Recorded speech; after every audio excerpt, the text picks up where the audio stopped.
This is an actual spacecraft from another world, piloted by alien intelligence. One sighting from tens of thousands made over the last 50 years on virtually every continent on the globe. Intelligent life from distant galaxies is now attempting to make open contact with the human race. And tonight, we'll show you the evidence.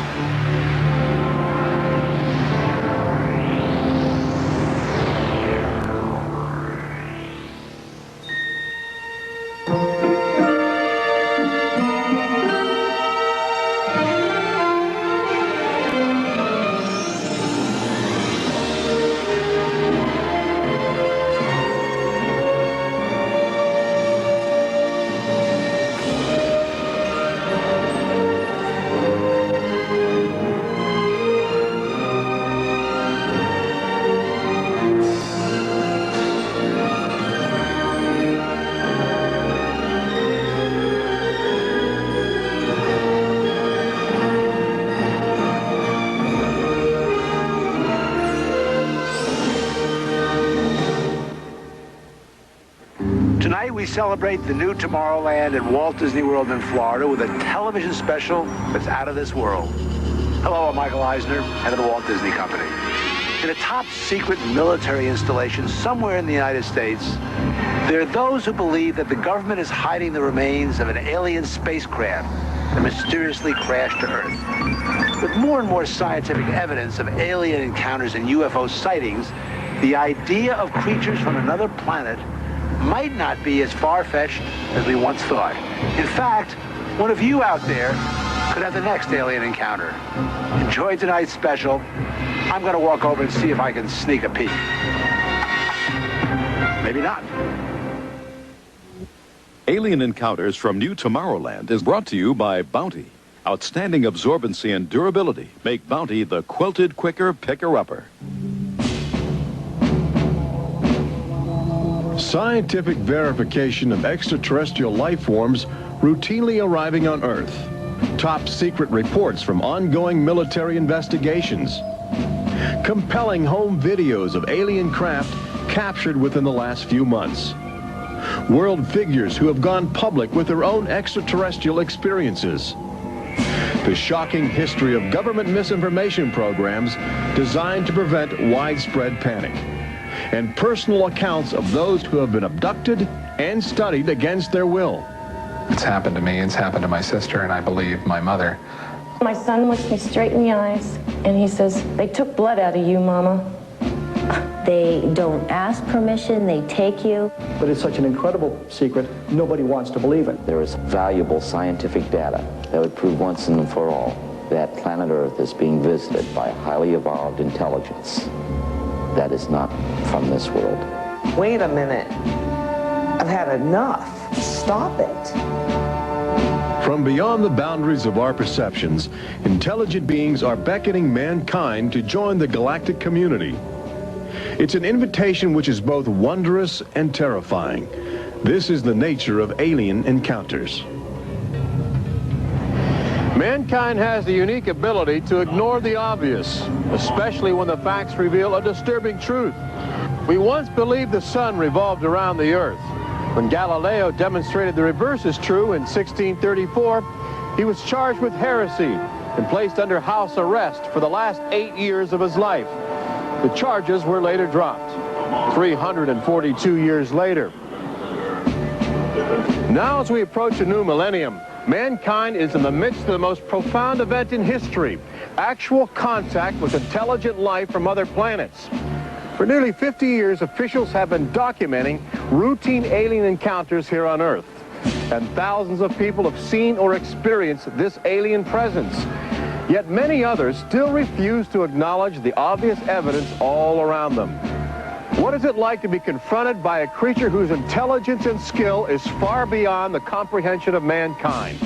Would it be enlightening? Would it be an exercise in terror? Or perhaps both?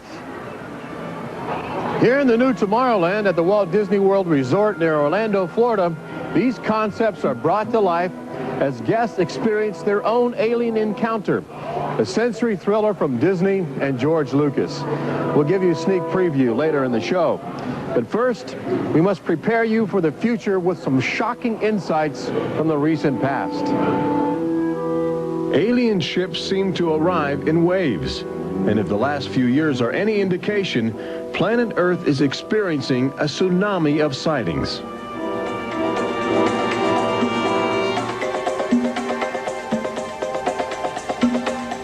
Mexico City, 1992. If you were arriving from outer space, this would be your first stop. It's the world's largest metropolitan area, easy to spot from a distance. Saucers arriving here have an affinity for military helicopters. This one was caught stalking a squadron during a national holiday celebration. Dozens of people videotaped the craft. Millions more just stared in disbelief as it covered 200 square miles of territory in a matter of minutes. Canada, 1991. In a residential area just outside Ottawa, this alien ship was photographed landing in what appears to be a prearranged site. UFO investigators claim the structure of this craft reveals a technology previously undocumented. This sighting is known as the Guardian case, named after the pseudonym of the photographer who wishes to keep his identity secret to avoid harassment from local authorities uncomfortable with the notion of alien intruders.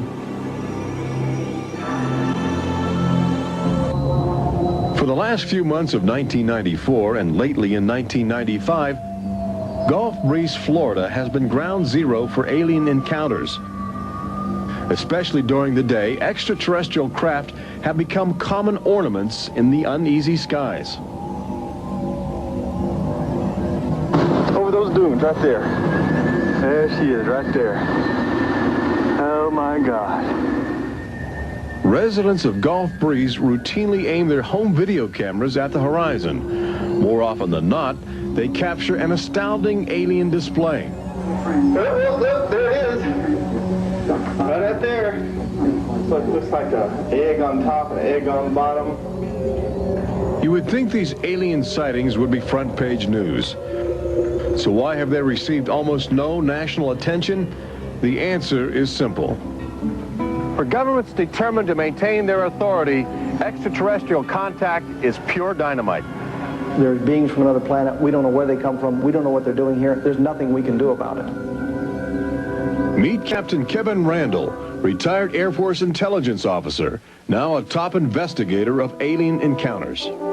Anytime a technologically superior civilization comes in contact with a technologically inferior civilization, the technologically inferior civilization ceases to exist. Not necessarily through conquest, not necessarily through invasion, but because the technology changes the underlying social structures of that civilization and it disintegrates. Those fears are reflected in a 1960 federally funded study by the Brookings Institution, which warned that public knowledge of alien life could cause civilization to collapse. So they began a policy of covering up and hiding the information, but they also began a policy of ridiculing, so that people who really see something are afraid to come forward. This isn't right to do the ridicule. I mean, a lot of people suffer. Retired Army officer Clifford Stone certainly suffered after he began private research into the UFO phenomena while still in the service. Well, I was given a lawful order while I was in the military to back off. I refused that lawful order. That resulted in me having to go to be psychoanalyzed, which kind of backfired on my command. But I was actually given a lawful order not to write to members of Congress without first getting it approved through my command, and not to talk to members of the media. Of course, I went out and violated all those directives simply because I felt they had no right, that I had a right. He also has determination. This collection of classified government documents represents years of determined effort by Stone to open the UFO files and offer fresh leads to investigators on the trail of the truth. It is not surprising that this book is making top military officials very uncomfortable. I think that some of the underlying concerns they have is the impact it will have on society as a whole if the information is ever released. But why have aliens chosen to visit our small blue planet? hidden on the distant fringes of an insignificant star cluster? Well, we invited them here. When we return, what is attracting alien visitors to planet Earth? Extraterrestrials take aim on America's military. A crashed saucer becomes a top-secret bombshell. The nation's capital becomes a cosmic crossroads. And later, how Disney Imagineers have designed a way to prepare humans for their inevitable alien encounter.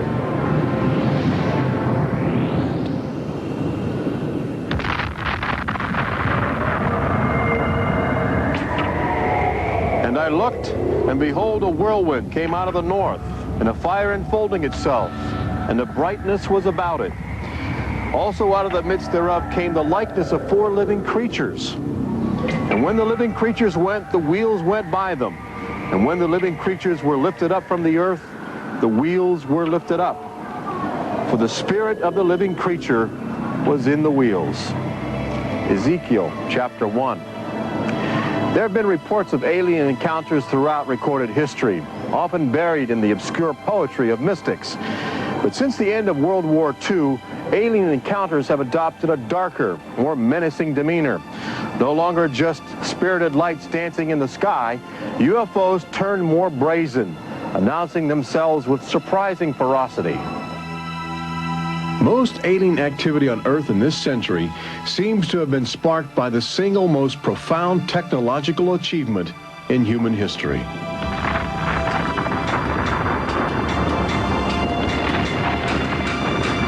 The atomic bomb did more than blow away every conventional notion of combat.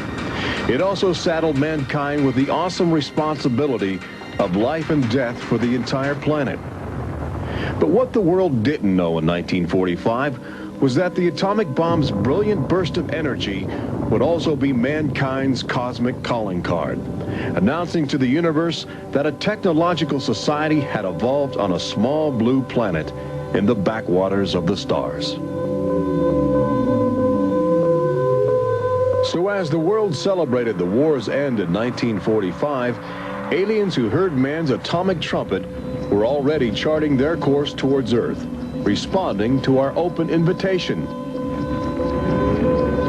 As early as 1947, the large alien ships began to arrive, navigated by living creatures. Their advanced physics allowed them to traverse the galaxy and pierce Earth's atmosphere with amazing speed. The U.S. military immediately went on the alert against the unknown menace. Sightings were perceived as threats to the security of an America still reeling from the edgy consciousness of war. And the sightings were taking place all across the country. I glanced up and there were 3 flying saucers in a V with what appeared to be a dome on the top with, I can't be sure, but I believe I saw the sun glinting off of windows or observation portholes of sort. I think it was from outer space, but friendly. Army fighter planes are on patrol for flying saucers. Cameras installed to photograph them. Portland, Oregon, the area from which came the first weird reports. This flying saucer patrol shows how the Air Forces, while not putting too much stock in the mysterious things in the sky, are investigating. The control tower's in touch and on the watch. So are a whole lot of people these days. They're seeing flying saucers everywhere. Flocks of fantastic discs flying through the air. But the military finally had to admit that something was happening that they didn't understand, offering their first and only public statement on the UFO phenomenon. The recent sightings are in no way connected with any secret development by any agency of the United States. They weren't always called flying saucers. Some reports claim they resembled other household objects. The public was fascinated and anxious to make contact. But our official response remained aggressive, sometimes sparking deadly games of high-speed, high-altitude cat and mouse. National Guard Captain Thomas Mantell played that game and quickly became a grisly statistic. His last words, as Mantell soared at an altitude of 20,000 feet, are a chilling commentary on the power of the alien ships. I'm closing in to take a look. It looks metallic and of tremendous size. It's going up now as fast as I am. That's 360 miles per hour. I'm going after it. Moments later, Captain Mantell's mission had ended. Occasionally, the tables were turned. More than one alien craft crashed and was recovered for secret U.S. military research. The most famous case took place in July of 1947, just outside the community of Roswell, New Mexico. Famous because local officials openly admitted they had retrieved an alien ship before their commanders instructed them to keep the story confidential. What you can't explain, they reasoned, you must deny.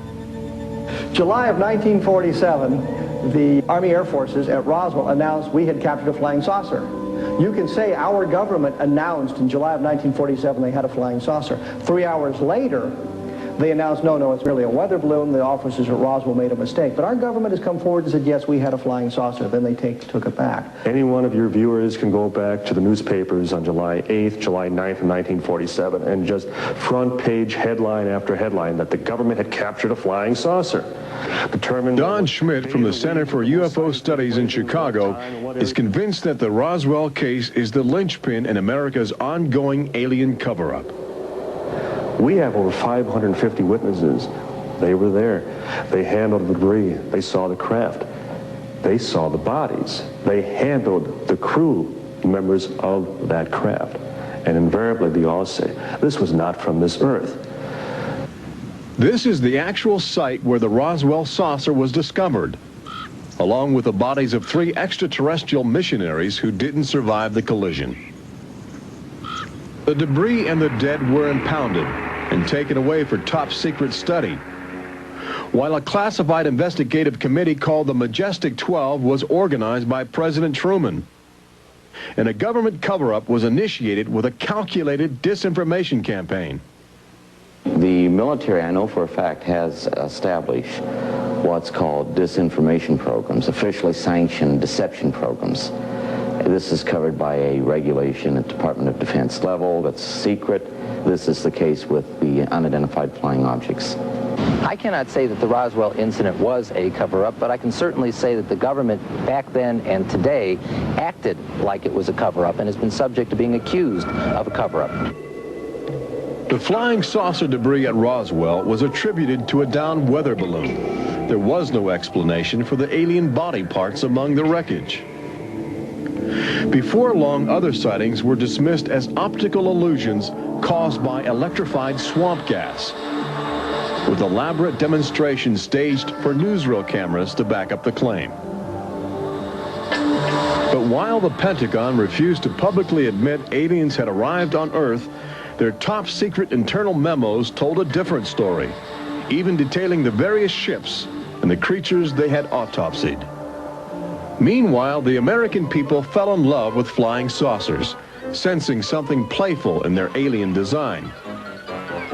Before long, even the military seemed to fall under the trance of the UFOs. Government inventors began to mimic what they were seeing in the sky, in a strategy to stumble upon the secrets of advanced alien technology. These rare films chronicle those primitive efforts.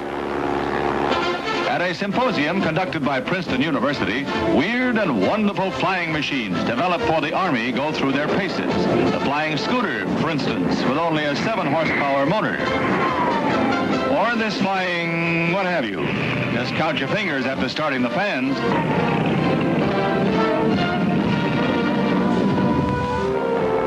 The naive attempts to copy the saucers began to look foolish, especially in July of 1952, when real alien ships were routinely buzzing over Washington, D.C., leading fighter pilots on frustrated chases lasting as long as 6 hours. It was the first time since the War of 1812 that our nation's capital had been successfully invaded by a foreign power. By the early 1960s, UFOs were having a chilling effect on our defense operations. Their tremendous speed often caused them to be misidentified as incoming intercontinental ballistic missiles, putting American air bases on red alert. There needed to be some way for the U.S. and the Soviets to distinguish between nuclear attack and alien visitors. The weapon is installed in the Pentagon, but it's a weapon of peace. This is the teletype that will operate at the U.S. end of an open line to Moscow. This link, it is hoped, will help avoid misunderstandings that could possibly trigger a catastrophe. Now, a president could be in touch with the Russian premier in a matter of seconds.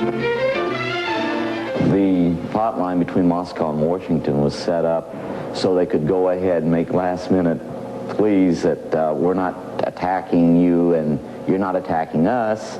The purpose for this was to ensure that a nuclear war would not be touched off by a UFO appearing on the scopes and being mistaken for enemy aircraft.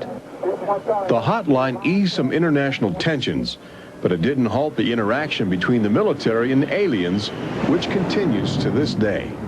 November of 1975, essentially every SAC base in the United States was visited by UFOs.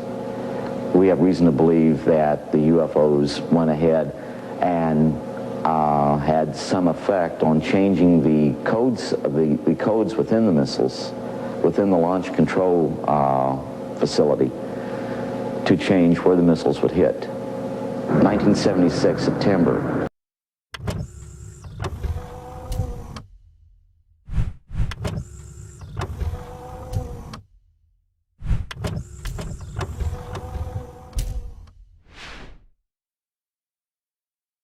Iran, two F-4s tried to intercept a UFO and shoot upon a UFO. The weapon systems of the planes go dead.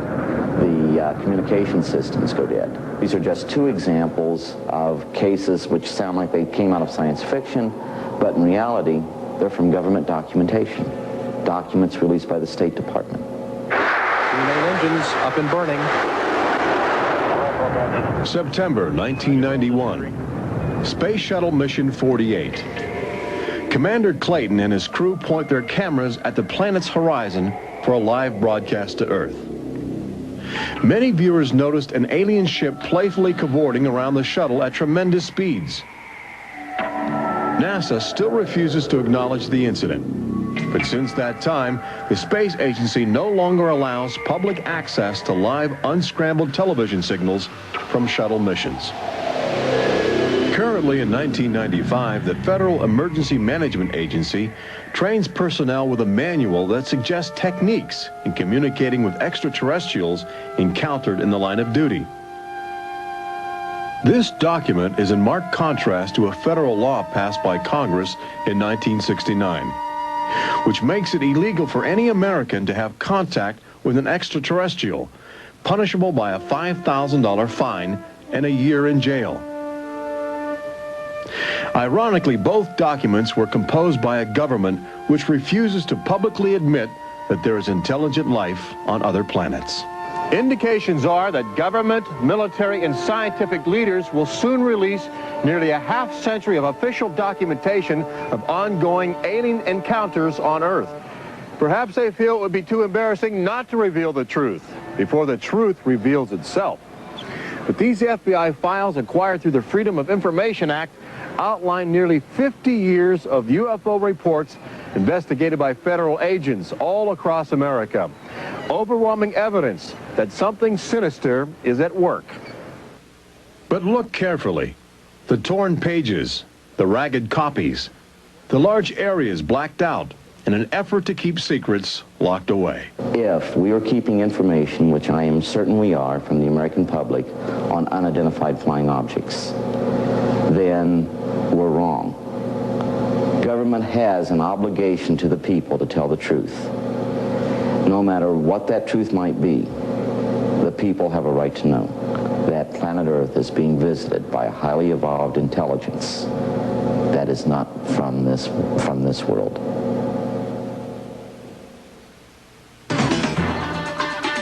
When we return, meet the people who have already experienced disturbing contact with creatures from another world.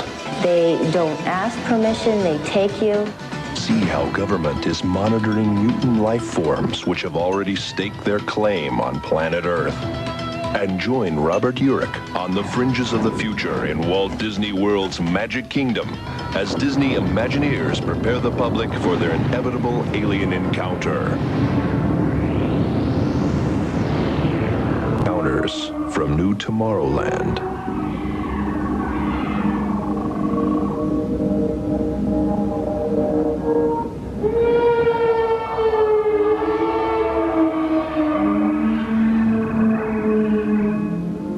The fact is, everyone encounters alien life forms each day. We've just become accustomed to ignoring the evidence. We expect the first visitors from outer space to arrive in flying saucers.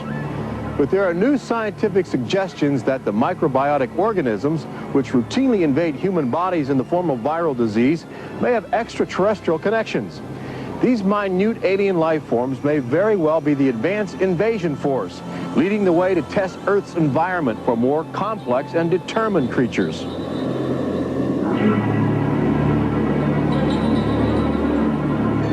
The idea is not new. Arrhenius, a Swedish chemist who died in 1927, first proposed the theory of transfermia, the notion that life is universally dispersed, possibly carried by cosmic winds across the vast expanse of the galaxy in the form of viral spores. Uncovering this mutating alien life is an ongoing government project carried out by scientific teams at NASA.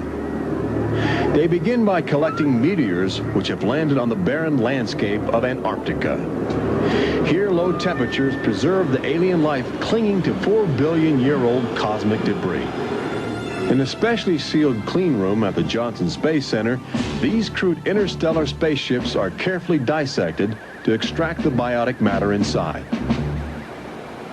Amino acids, a kaleidoscope of organic compounds, and the chemical catalysts of life are analyzed with sophisticated gas chromographs and mass spectrometers.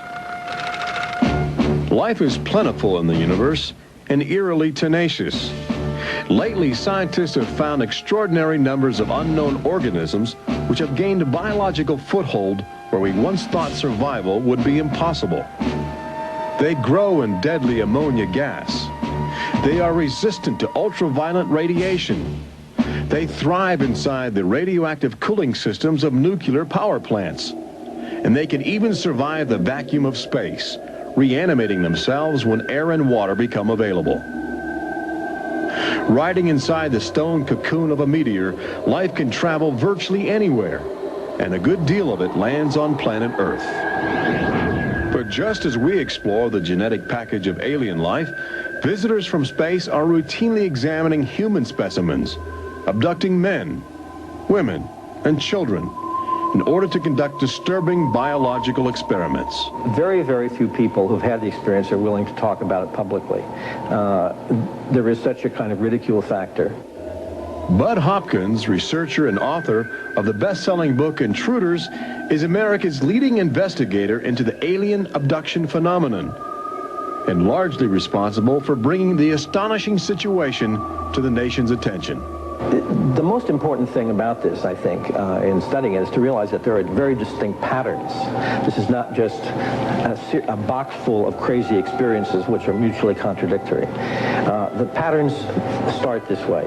People are abducted first in childhood. When I go back into my memory, I don't know a day without them. And they are then re-abducted over many, many, many years. When I saw this light on the freeway, my first reaction was, oh my God, not again. I grabbed the side of my bed like, no, you're not gonna get away with this. You're not gonna get away with it this time. Then I feel lifted off of the bed, and the next thing that I remember is being on a table or a bench and these beings surrounding me. Samples are taken from the skin, and there are very distinct scars that result from these biopsies, whatever we want to call them. I have a scar on my hand. It seems to be a triangle shape that's a half an inch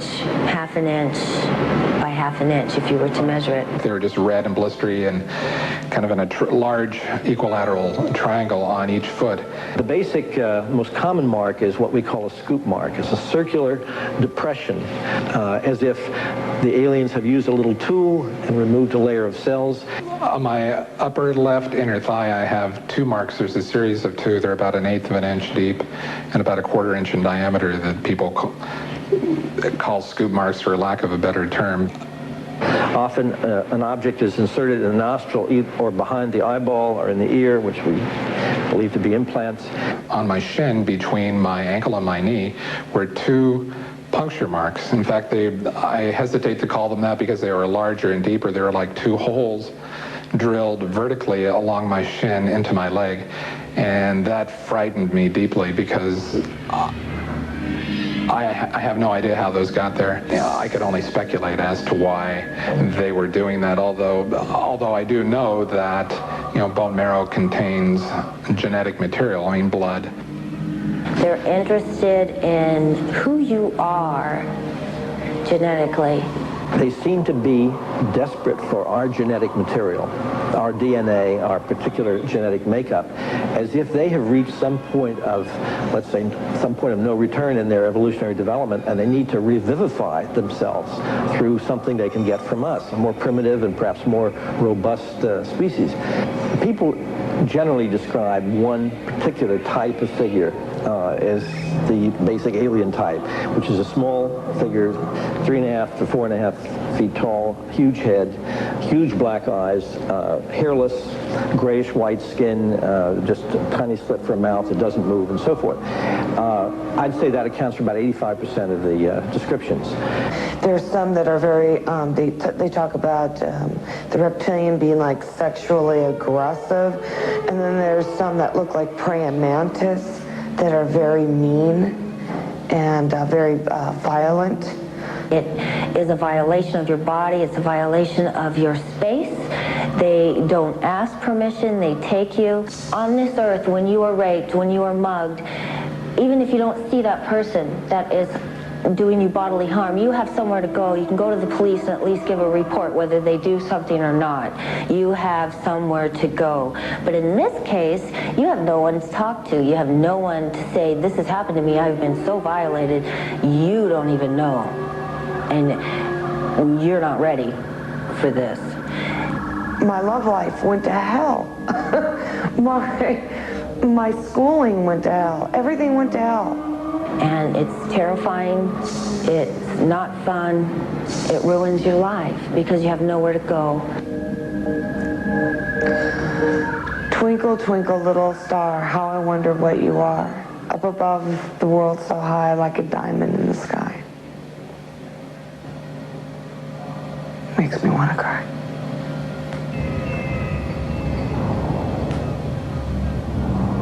Part of the trauma involved in this is our government telling us that these objects don't exist. And I seem, and other members of my family, and other people seem to have these experiences. It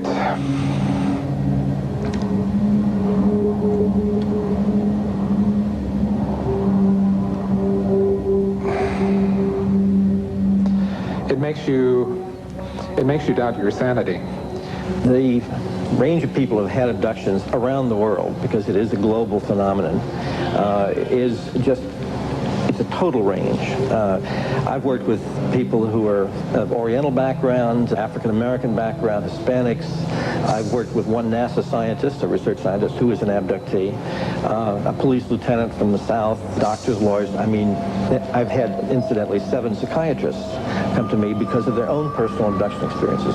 The phenomenon affects people from all walks of life. And it has a dramatic effect on families. Debbie and Terry know firsthand. Both are ongoing abductees with deep concerns about the chilling connections between aliens and their children. I thought this was mental illness. Then my son started speaking about little airmen coming into his room and taking us up, and there was even one point where he said, "They took blood out of you, Mama." He wanted guarding all the time. He wouldn't go to bed at night unless I slept with him. He was angry. And the other thing is he started setting traps. One night my husband came home from work and there's these little colored stones all over the garage. And Dale, my husband, said, "What is this for?" And he says, "Well, this is when the airmen's come, they slip and fall on their butts." The interesting thing about children is a sort of innocence about their perceptions. I will present these cards of different heads, and there's Santa Claus, Batman, policeman, a clown, Ninja Turtle, an alien. What we do is to see how the child responds when we get to the alien face, and it can be extremely moving because I've seen children just collapse when they see the drawing of the alien, crying, hugging their fathers or their mothers in terror. Well, she was 4 years old, and she was past bedwetting and all of that behavior. She was beyond that, and she'd never wet her bed. And when we moved to Banning, she started having nightmares every night and wetting her bed. And a couple of weeks ago, she had a bunch of scratches on her face, and she didn't have them when she went to bed. I said, "What happened?" And it was funny. The only thing I could get out of her was that she asked me, "Do aliens hurt you?" And I went, "What?" And a woman told me, for instance, that her little girl, when she was first able to talk, would tell her about these nightmares of what she called the bugs coming in the room. And they were big bugs with big eyes. And again, there were some physical marks, all the surrounding evidence suggesting abductions. At one point, the mother, a few years later, was getting out of the car with her daughter at a shopping mall, and the Goodyear blimp was coming over. And the little child said, "Mommy, look, don't you remember when you and I were up in that thing with the bugs?" The last time I had a session, in that session I actually saw Lexi being escorted by two small grays. And it was very upsetting to me. I could not handle the fact that my daughter was being subjected to something that I had no control over. And when I think you have no control over something, that you're so helpless, it's like your child's drowning or something, and you can't save them. I feel like I'm going to go crazy because there isn't anything I could do for my son. I know. One of the most interesting things, too, from a child's point of view, has to do with the fact that communication is telepathic. One little boy drew on some drawings he'd made for me of the aliens. He put on the side of the head, each alien head, a gigantic ear, just one. And his mother said, "What's that?" And he said, "Well, Mommy, I know they don't have ears, but I put that there because, you know, they can hear everything you're thinking." When we return, Robert Urich takes you to the new Tomorrowland in Walt Disney World's Magic Kingdom, where Disney Imagineers are creating extra terror, estrial excitement, preparing the public for cosmic contact with a virtual alien encounter.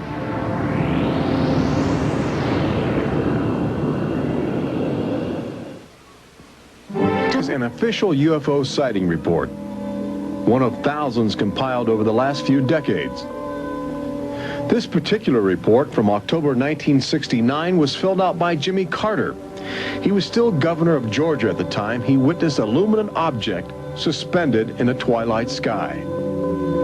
Later, when he assumed the office of President of the United States, his staff attempted to explore the availability of official investigations into alien contact.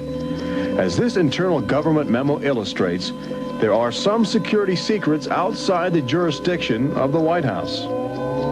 We investigated lights in the sky for over 20 years. We didn't get anywhere. We have over 100,000 cases from over 160 countries in our files at the Center for UFO Studies in Chicago. When you actually take the time to look at the official record, look at the classified, disclosed documents on the phenomena, and I'll guarantee you'll walk away saying, why weren't we told about this? And why were we told something else altogether?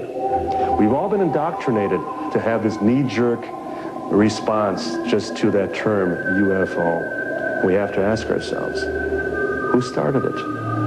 And isn't it about time we go out and find out for ourselves? Every year, NASA routinely propels about 24 astronauts into a low Earth orbit aboard the space shuttle. A loud, lumbering, somewhat primitive rocket ship.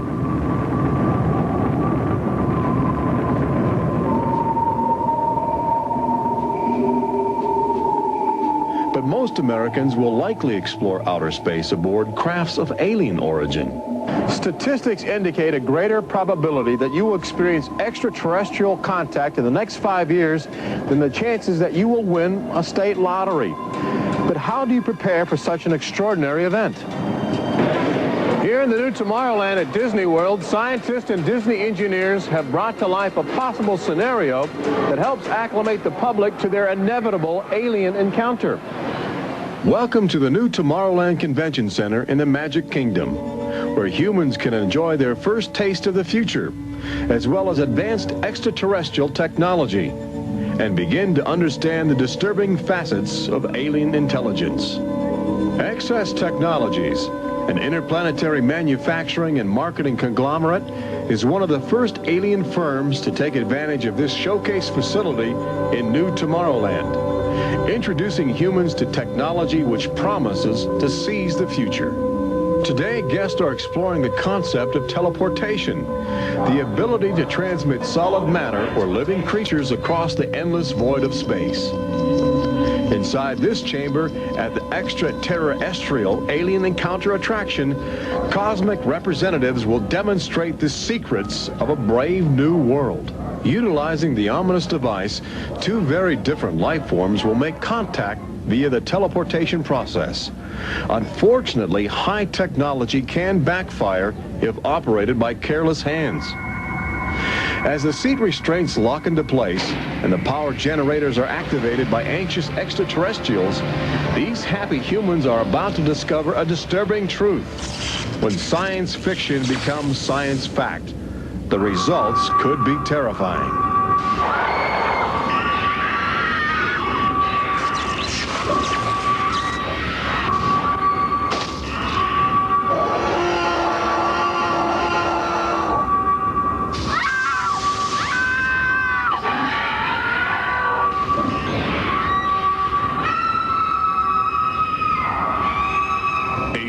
Encounter opens at Walt Disney World summer 1995.